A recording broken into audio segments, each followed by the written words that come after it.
Now, as a 17-year-old, I knew exactly what those words were. I was afraid of the house.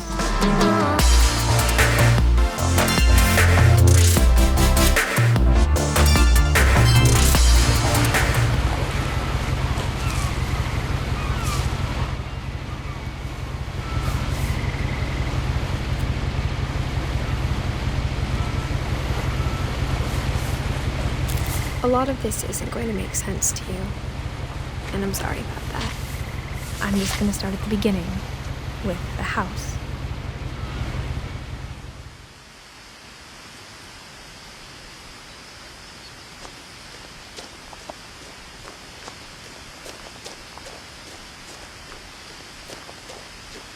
I lived here until I was 11, but I wasn't allowed inside half the rooms.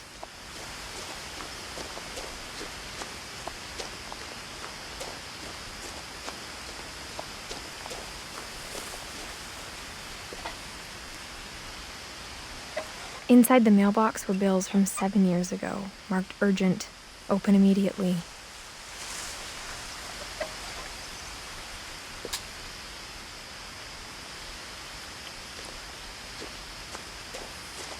I hadn't been back since my brother Lewis's funeral.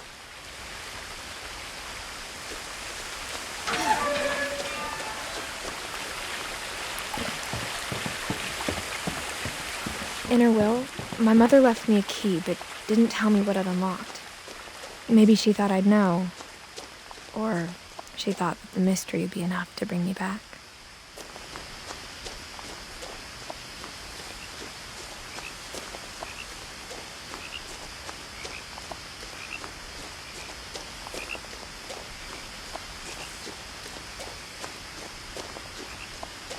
No one had driven this way in a long time, but I saw a few hoof prints.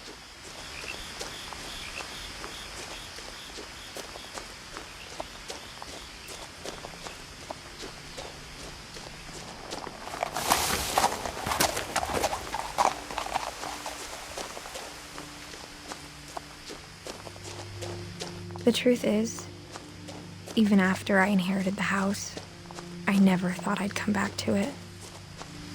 But now I had questions about my family that only the house knew the answers to.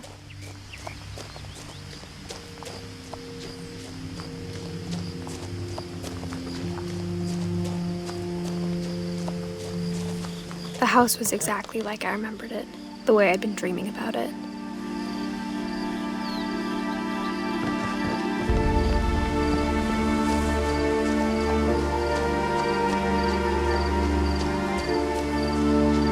As a child, the house made me uncomfortable in a way I couldn't put into words.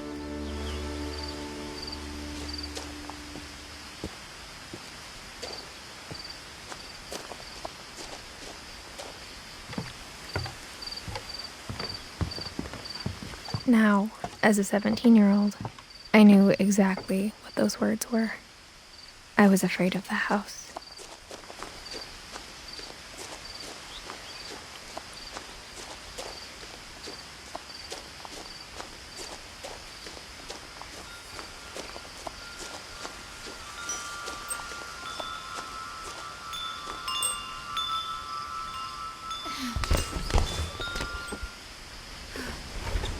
Crawling through the doggy door used to be a lot easier when I was 11.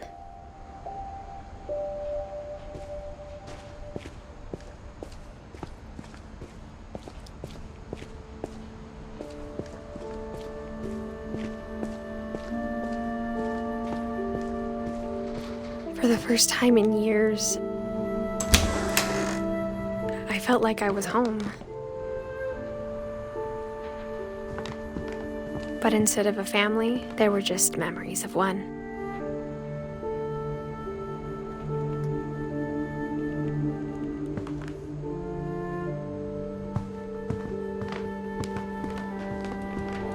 Like how after Lewis started working at the cannery, we all got sick of eating salmon, except our cat, Molly.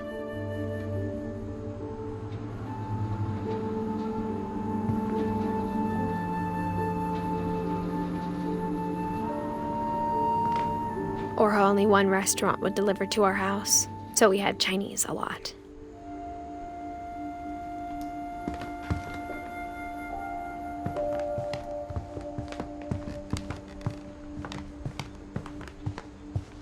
table was still a wreck from the night we left. It was like a bomb had gone off, killing everyone but sparing the furniture.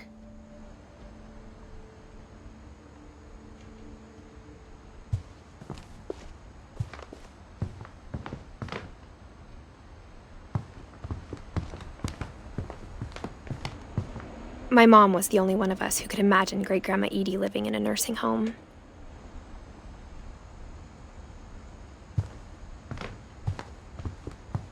Nothing in the house looked abnormal. There was just too much of it, like a smile with too many teeth.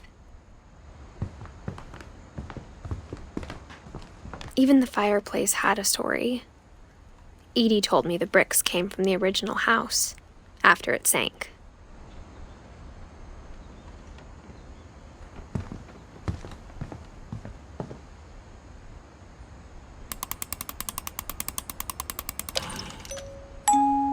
Great-Grandpa Sven built a music box for Barbara, along with the rest of the house.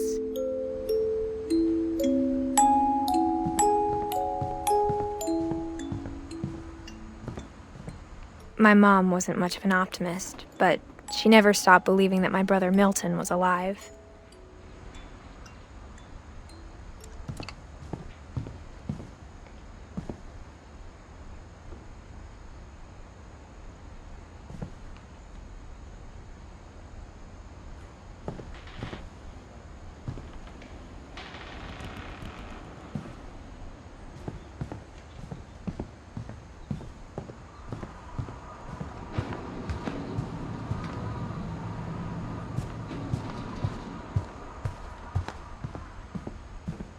Mom always told me to stay out of the basement, so I wasn't too surprised when the key didn't fit.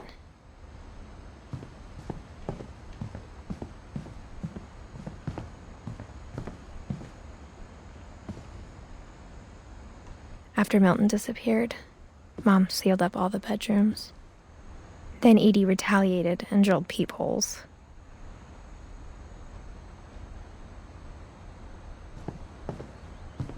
I spent a lot of time playing in Great Uncle Walter's room. I think my mom sometimes regretted not sealing it up.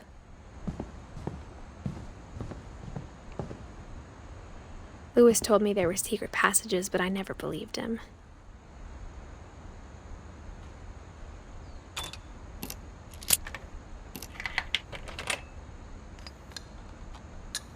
Turns out, my mom was really good at keeping secrets.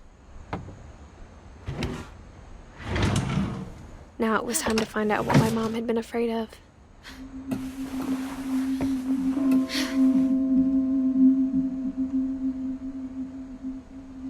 From the paintings on the wall, it was clear my brother Milton had been here before me.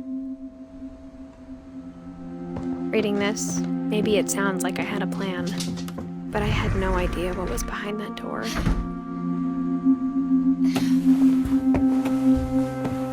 Just like I had no idea where all this was gonna lead.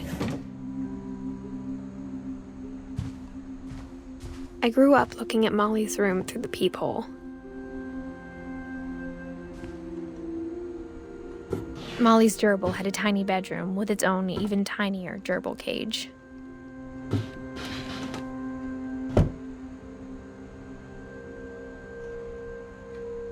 Being inside for the first time, I felt like I'd stepped behind a painting.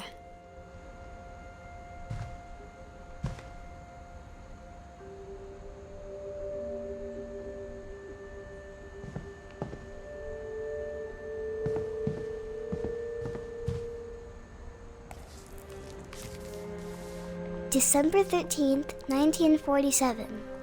Dear Diary, I'll be gone soon, but I wanted to tell somebody about what's gonna happen. It started when Mom sent me to bed without dinner. I woke up and I was starving, so I looked around for something to eat.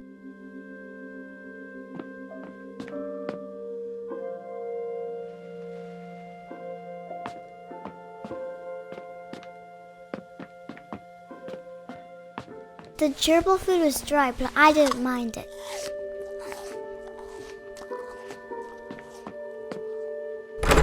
Mom, can I come out now? Sweetheart, it's late. Go to sleep.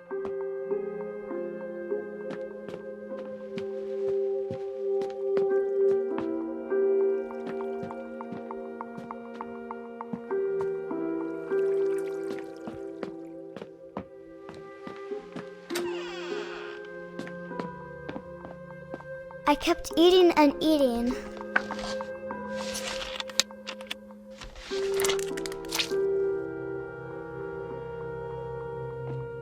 I ate a lot of things that night.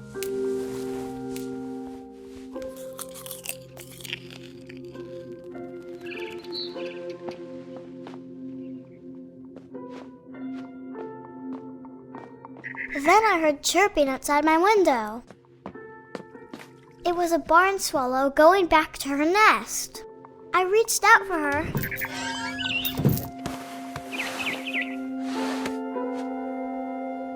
And suddenly, I was a cat.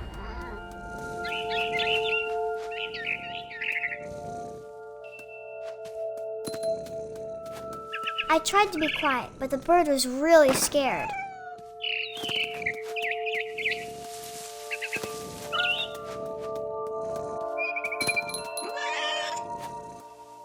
Mom and Dad didn't even look at me.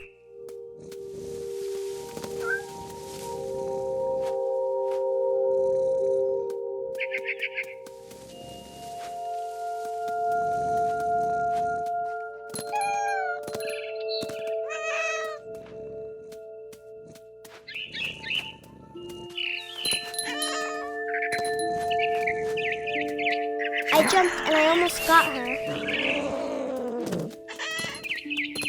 I could tell she was getting really tired. Now I was up in the big tree. I promised Dad I wouldn't climb it anymore. All I cared about was eating that mama bird. I gobbled her up. And suddenly, I was an owl. First, all I heard was the wind. Then I heard little teeth nibbling in the grass.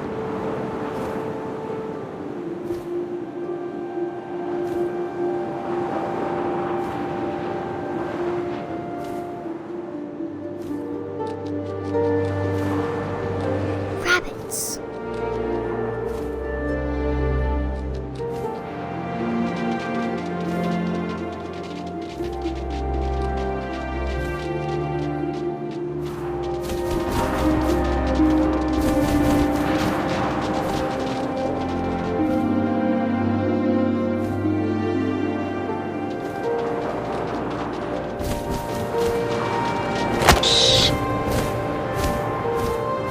I imagined his face looking up and seeing mine through my talons. I swallowed him up, and I didn't chew one bit. Then I flew off to find something bigger.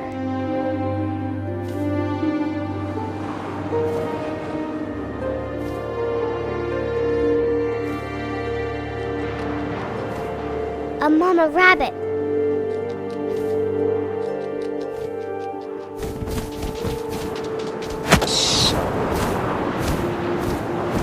She was almost too big to carry.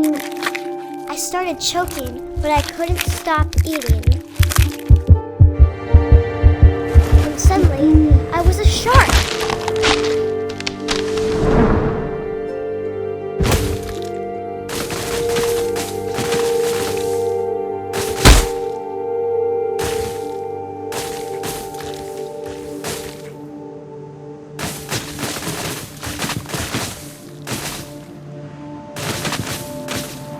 I rolled off a cliff and into the ocean. Now, I was hungrier than ever.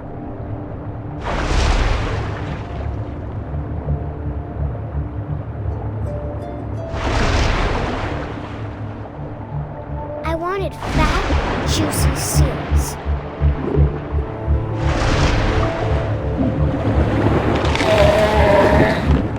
I tore off her flipper, and it tasted really good.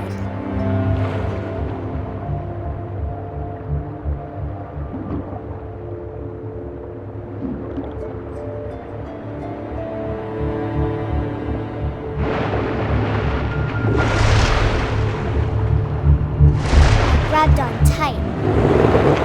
When I was so hungry, I jumped out of the water. When I opened my eyes, everything had changed.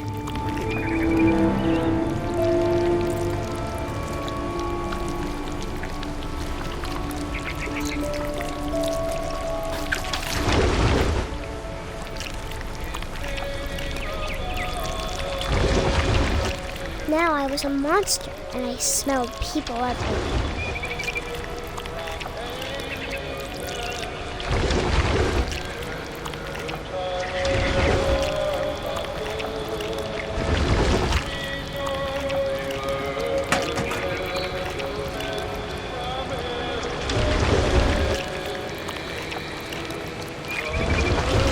I was big, but I moved real quiet.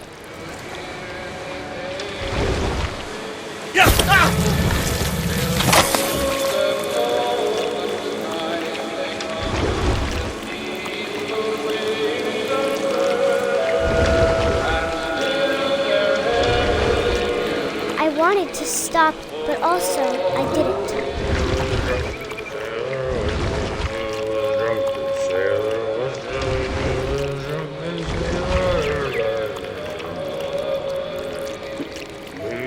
Belly was rusty, his belly was rusty, his belly was rusty,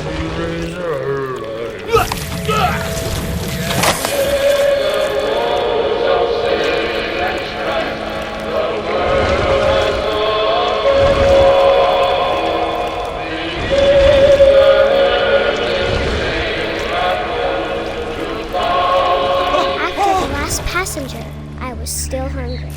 And to cross the water, I smelled something new. Something I had to have, so I swam towards it.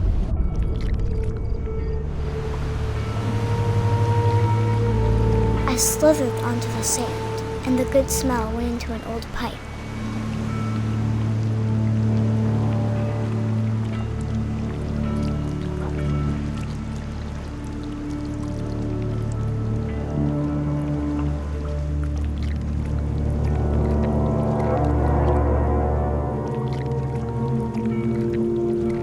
I got closer and closer.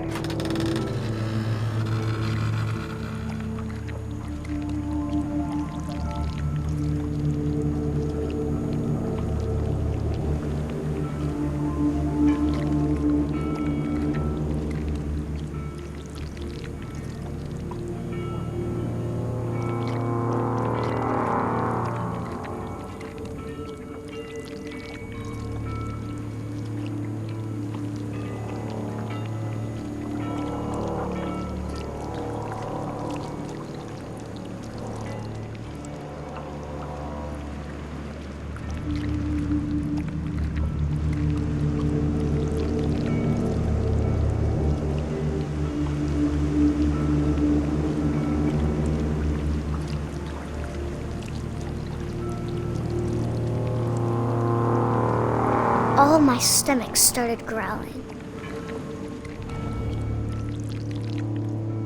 And suddenly, I was me again. I held my breath for a long time, but I couldn't hear anything. I think it's waiting for me to fall asleep. But it's not going to wait much longer. It needs to feed, and we both know I will be delicious.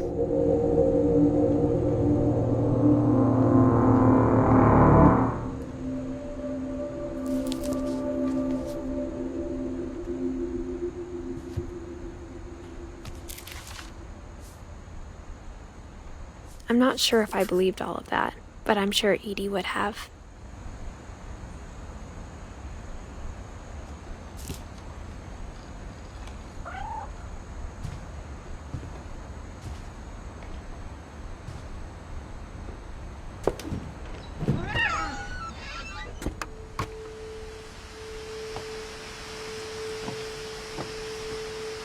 This will be obvious later, but my mom never told me any of these stories. Edie would have, but Mom didn't like bringing up the past. Though, when we adopted a stray kitten, she was the one who named it Molly.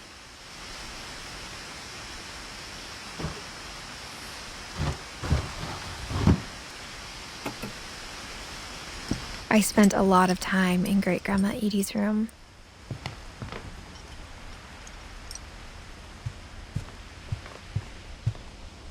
Even in her 90s, sometimes Edie seemed a lot younger than my mother. When Edie told people Sven was killed by a dragon, She could also have said he was building a dragon-shaped slide that collapsed. She could have, but she didn't.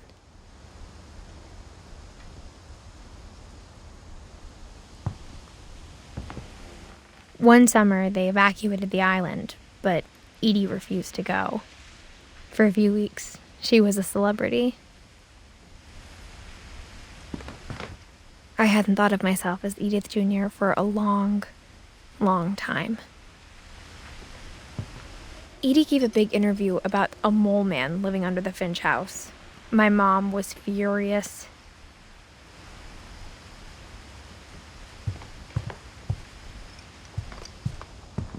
Her room was like a museum. For 500 years, the Finches have been famous throughout Norway for their fortune and misfortune.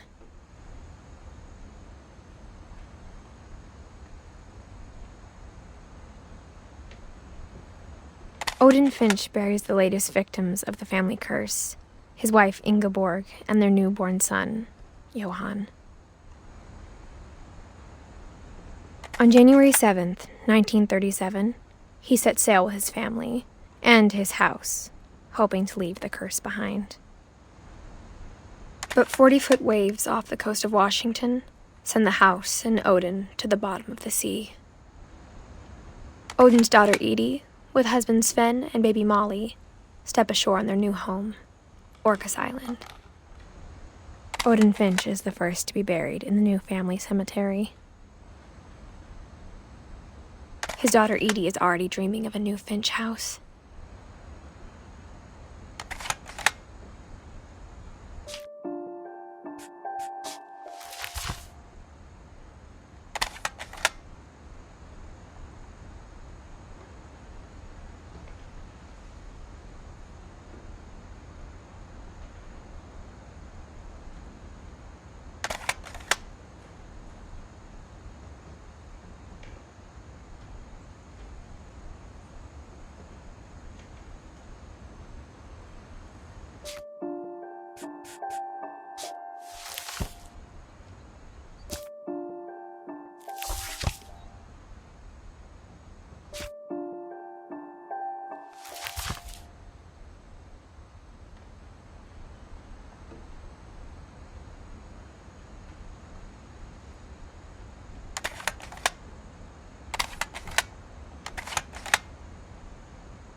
Whatever's wrong with this family, it goes back a long ways.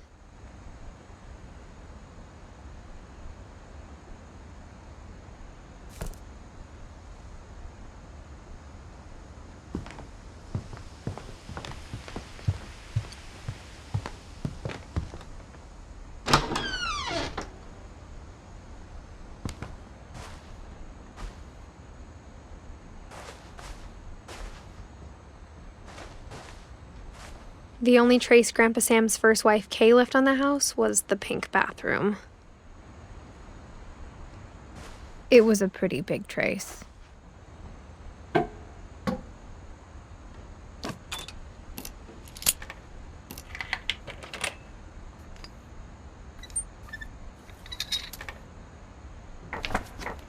There's a secret in this bathroom. It's in the last place you would look. It isn't in the cupboard. It's hidden in this book.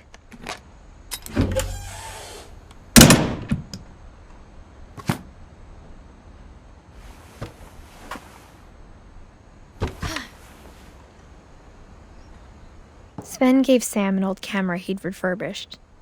He never put it down.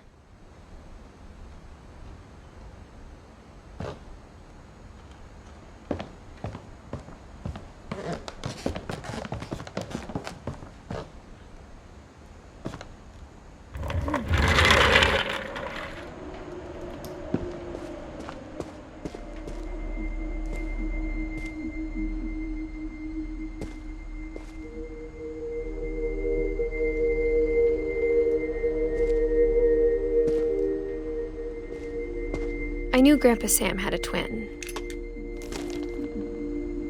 and that he never talked about him.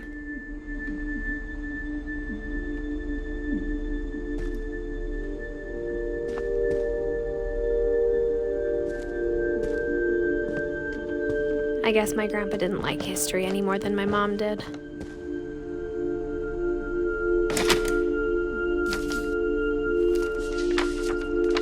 How I Want to Remember My Brother by Sam Finch. The thing I remember is that when he made up his mind, that was it.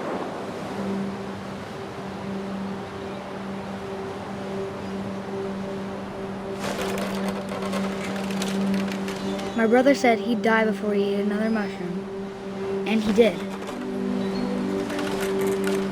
At Barbara's funeral, we swore he'd never be afraid again, and he wasn't. I think Calvin always wanted to fly. Sam! Calvin! Dinner's ready! Coming! But that day, he finally made up his mind to do it. I told him going around was impossible. Maybe if I hadn't said that,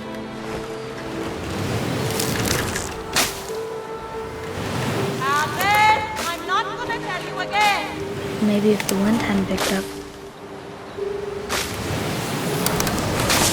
then maybe he'd still be here. But I doubt it. I think he'd already made up his mind. That's what I want to remember about my brother.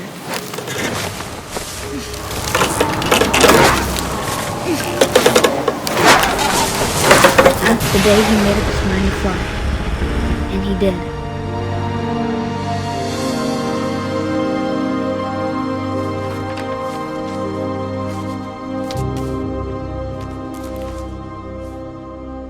Calvin's story felt strangely familiar. When I was younger, I remember trying to do the exact same thing.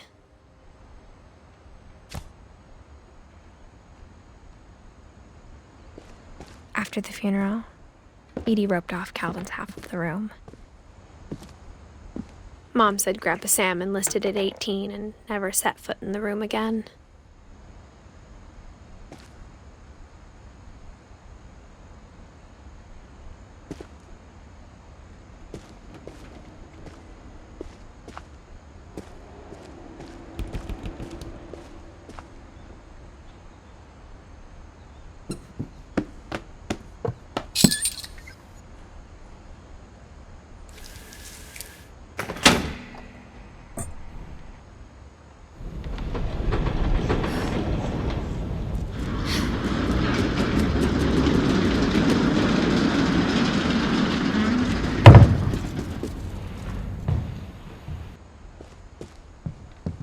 The passages were a pretty tight fit.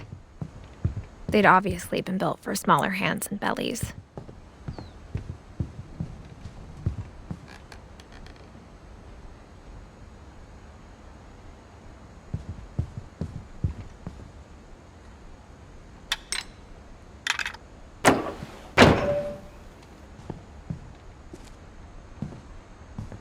Edie's father, Odin, built the original house.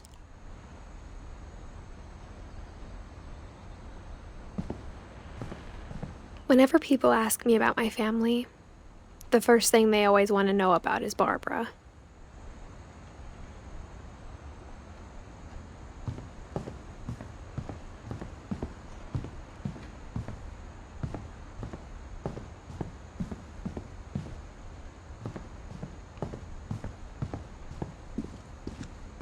Mom must have locked the third floor stairs on the night we left.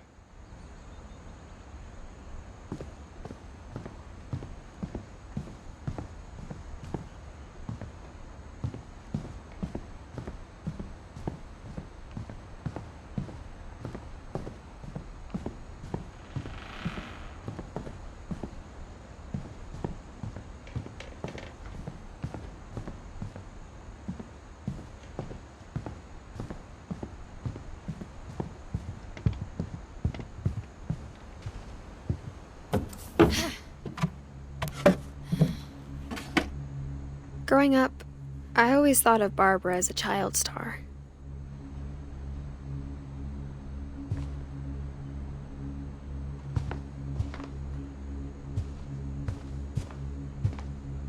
I never thought about how hard it must have been for her afterwards.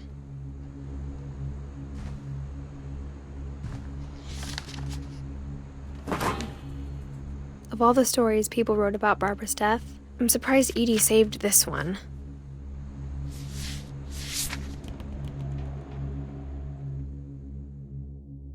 Old Jack here with another ghastly tale inspired by America's most unfortunate family.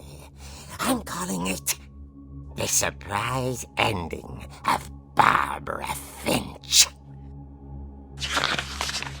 As a child star, Barbara was famous for her scream. Now at 16, she was all washed up. A has-been. But in a lucky break, she'd been asked to perform her signature scream at a local convention for monster movie fans. It was just the boost her career needed. Unfortunately, her scream hadn't aged well. Getting better. I think you just need the right motivation. Her biggest fan and current boyfriend, Rick, was about to demonstrate when... Now that was a great scream. It was Barbara's father, Sven. He'd slipped into a table saw and had to be rushed to the emergency room. So Barbara got stuck babysitting her youngest brother, Walter. Her convention comeback was cancelled. Okay, I'm hearing frustration, but I'm not hearing terror. What if I tried... A gang of hoodlums in Halloween masks have been terrorizing Orcas Island tonight. Police are urging residents to... That came from the basement. You're right! Also, I loved your delivery on that. Why is your basement door locked? Because my dad likes making puzzles and secret passages. There's a key hidden in the music box.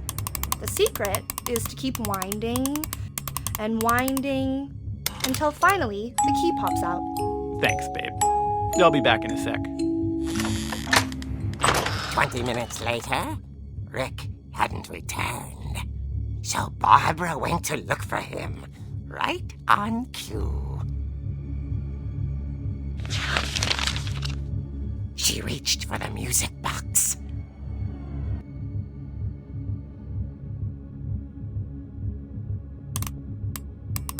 And as she wound the key, she listened for Rick, but the house was silent.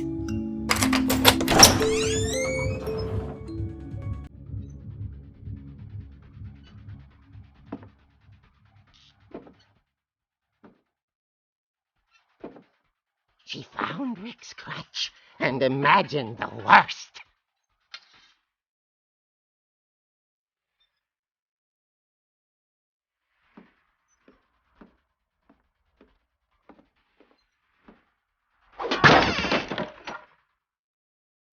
The gang's leader is the infamous Hookman killer, Dr. Carl Hamill, who impaled and then ate his family 10 years ago tonight.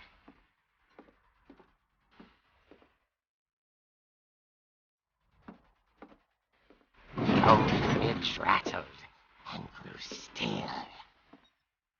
Oh dear!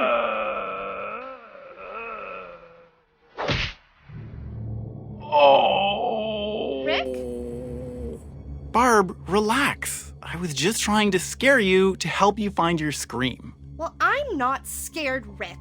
I'm furious. Then act furious. All I'm getting from you now is that you're hurt and confused and She threw him out, but she kept a little something to remember him by. Barb, have you seen my other crutch? And she was still holding it when she fell asleep watching the late picture show. Hours later... Barbara! Walter, what's going on up there? Ah! Okay, I'm coming up, but if this is a trick, you're dead, Walter.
Okay, Barbara. There's got to be another way out of here.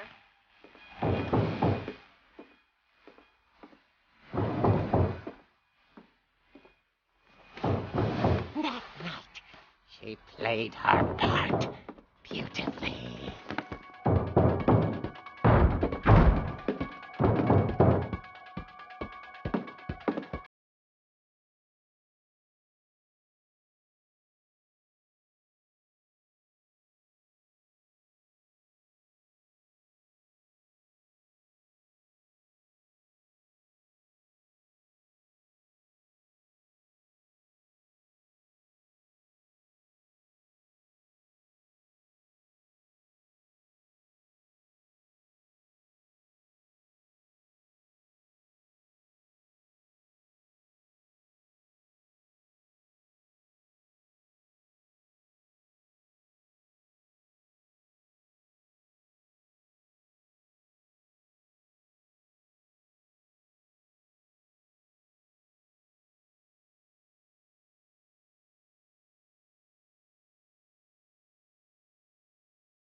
It was coming from inside the house.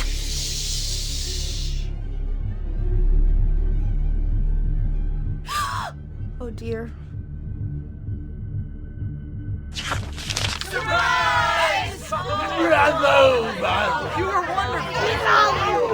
monsters had come to surprise her. For Barbara, it was a dream come true. Then she saw what kind of monsters they were, and she realized what was about to happen. She was going to be famous. And with her final breath, Barbara Finch gave the performance of her life.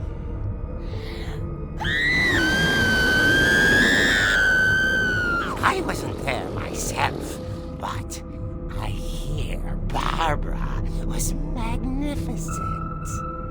Poor girl. She had a taste for stardom.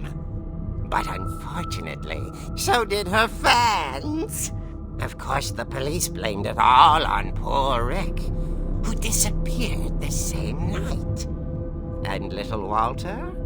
Hiding under his bed the whole time. He took it all pretty hard, but that's another story.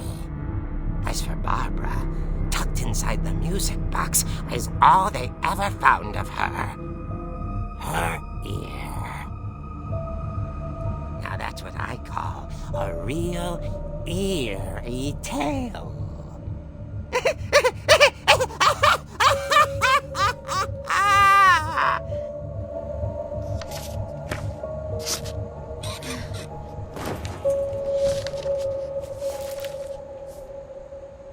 Edie told me all Barbara wanted was to be remembered, as absurd as that comic was.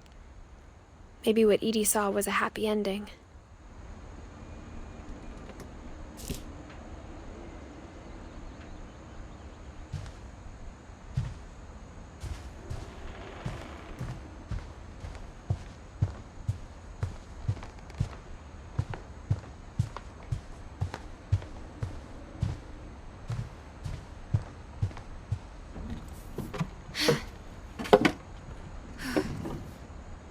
I guess now I know why Mom didn't like me playing with the music box.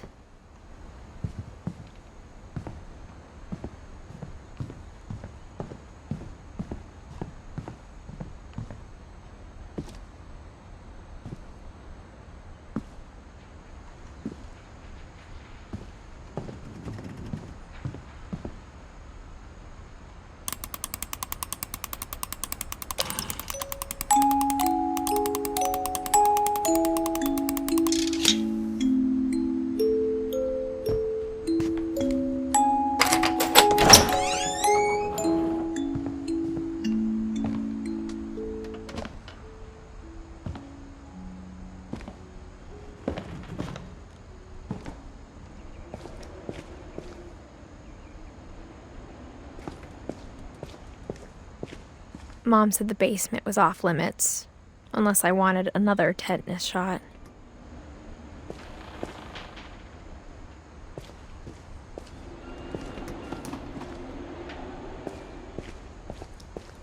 I saw Edie sneak down to the basement once, carrying packages.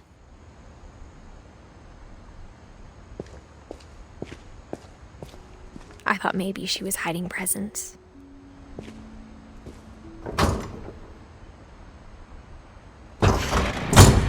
It turned out she was hiding a lot more than that.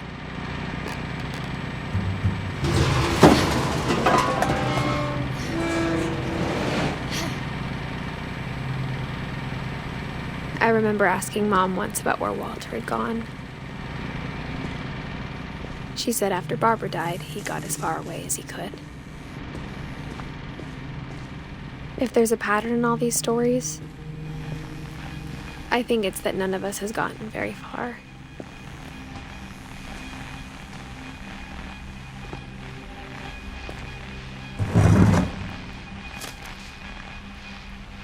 Goodbye, everyone.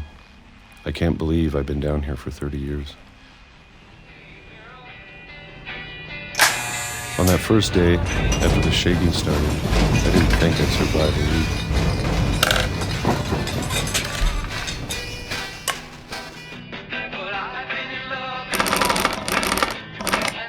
But after a few days, I settled into a routine. That's what kept me sane. Having a schedule, living for today.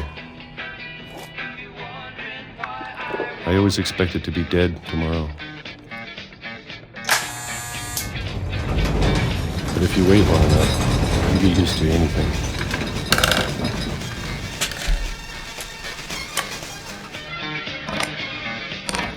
Even a monster on the other side of the door starts to feel normal. Almost friendly.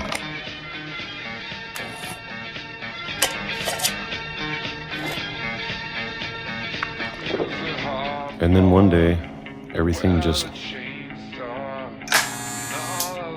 stopped. Whatever that thing was, it was gone. Maybe it got tired of waiting. Or maybe I just got tired of being afraid.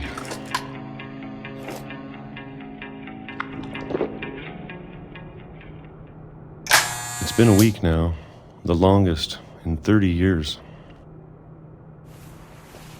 I'm done waiting. I have to leave while I still can.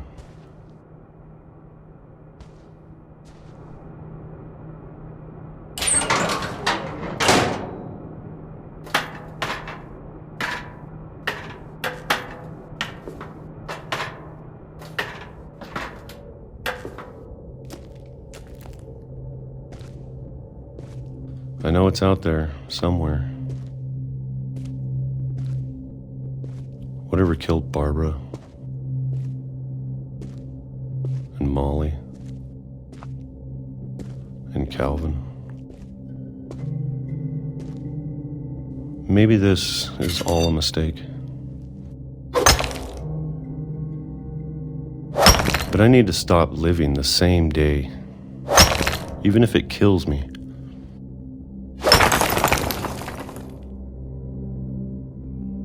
Whatever's out there, I want you to know I'm ready for it. I'm going to appreciate all of it, especially the food. I don't mind if I only have a year left, or a month, or a single week. I'd be happy with one new day. I can already imagine the sun on my face.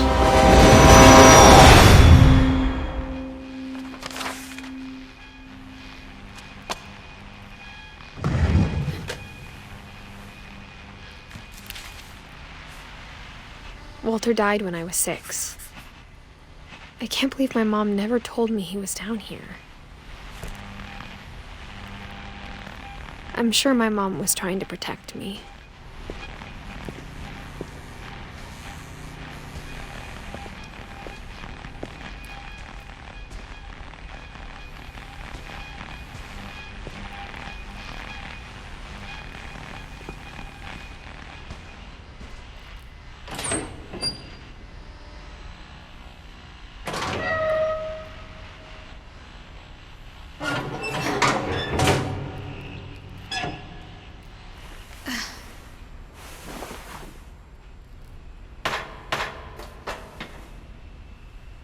Maybe she was afraid I'd end up like Walter. But if she never told me about an uncle under the house, I can only imagine what else she was hiding. I don't want to make the same mistakes she made. Trying to bury something that's still alive.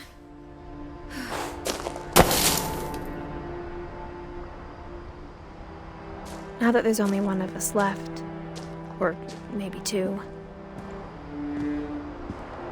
I thought it was time I heard the stories for myself and found out what happened to everyone else.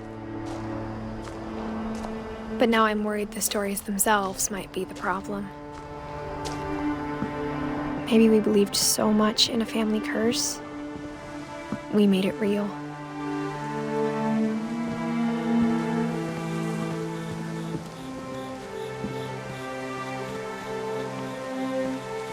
I don't know if I should even be writing this.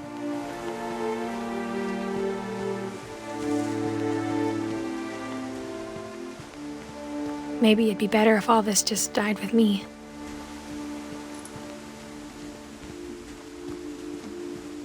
But I thought you should know about your family.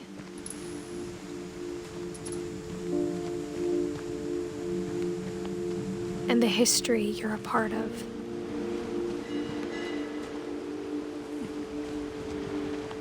Though to be honest, I feel as lost as you probably do right now.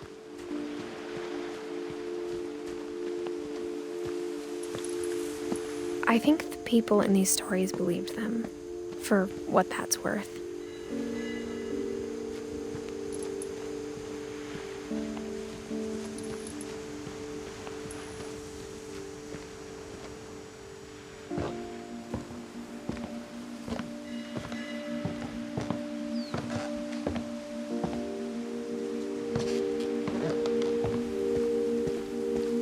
And when you look at the house, that history of imagination and stubbornness and madness, any of it seems possible.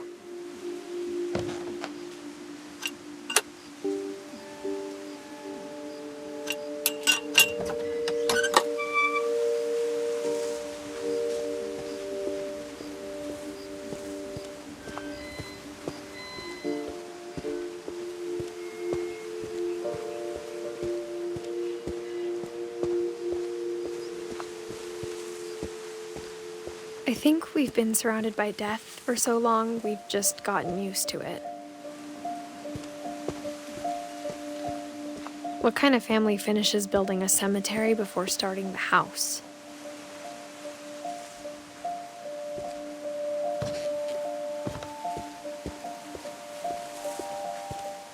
It's embarrassing for me to admit this, but the pet cemetery made me more uncomfortable than the human one. 3 of the gerbils are mine, and 2 had been my fault.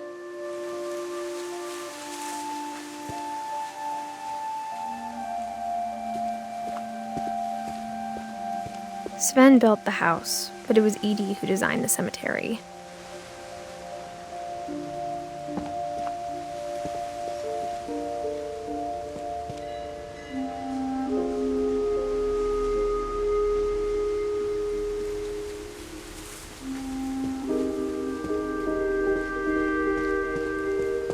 I'm sure Odin's monument had been Edie's idea. My mom was always trying to move on, but for Edie, the past never went away.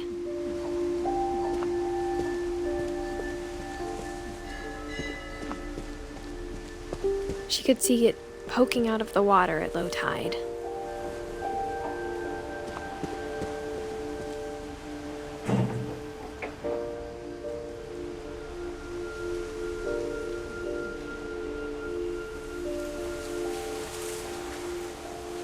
Edie said she dreamed about the old house every night.